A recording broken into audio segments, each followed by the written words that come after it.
You remember those things we used to do? The Molson, I think it was Molson, the blind dates. Yeah, I do. Yeah, yeah. We used to do those, I think, in the early '90s, and they'd take a band like the Sex Pistols, and they'd put them into some small club. What did I do on those? I think I did like Stone Temple Pilots I and remember that one too. Yeah. Jane's Addiction. Oh, we did Soundgarden and Alice in Chains, I think, at the Town Pump. And Chris Cornell, I can never remember if it was Molson or Labatt's, but anyway, Chris Cornell deliberately says on stage, "We'd like to thank Labatt's." And he knew that it was, we'll take your $1 million, but we're gonna, you know what I mean?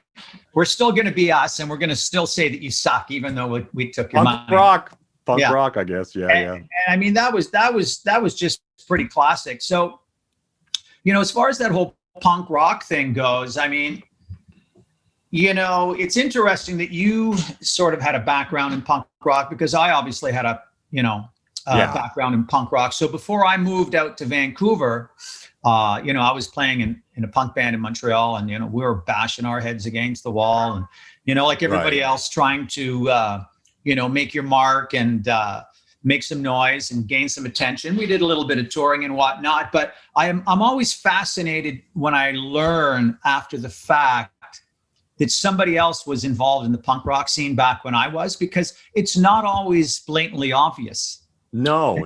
Sometimes you don't know until you talk to somebody. And then as soon as I make that connection, it's like, you're my new best friend. Like, you were before and I liked you, but now it's like we have this common ground. And, in the punk rock scene, when you're a kid and growing up in that, you develop relationships, and, you become deeply entrenched, and it becomes sort of, that punk rock attitude sort of, creeps into your system and your personality, and it stays with you, right? Do That's you find true. that you still got a lot of that, and it influences you, musically today?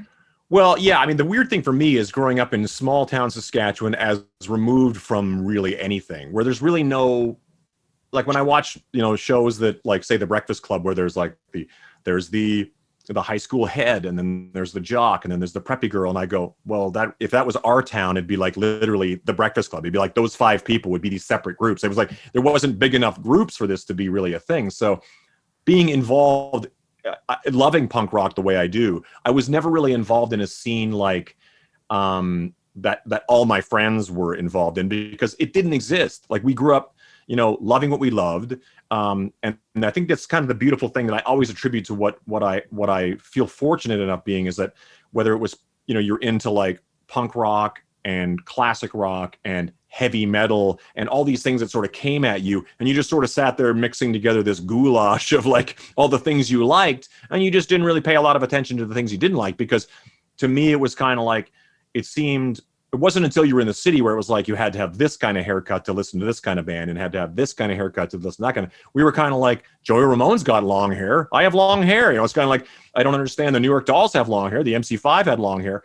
And, I realized that things became a lot more tribal that way, in terms of, the removal of putting sort of like scenes and an image to things, So to me, I kind of always felt fortunate. And we grew up playing high school dances, and then that became like, well, now you're playing, hey, punk rock guy, you're playing Heaven by Bryan Adams for the girls to dance to, and we were like, okay, we were just like young. I was just so thrilled to be playing music that it didn't really hit me until we became more like original, like writing our own music, that we became more like, this is what we want to do. It just sort of felt like this is what you need to do to play in these clubs. And back in those days, there was a huge cover scene across Canada that we would go back and forth and back and forth.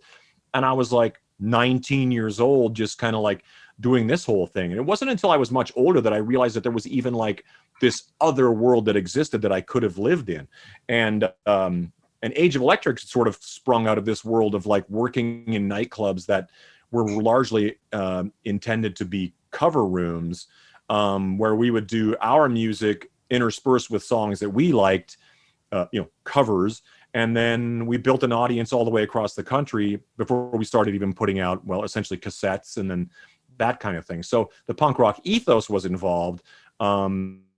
with a weird mixture of like the cult and, you know, like kind of like, you know, this weird hair kind of thing, but we weren't really super into, wasn't necessarily all Sunset Strip stuff. It was actually a lot more Hanoi Rocks and Dogs d'Amour and that kind of stuff kind of going on.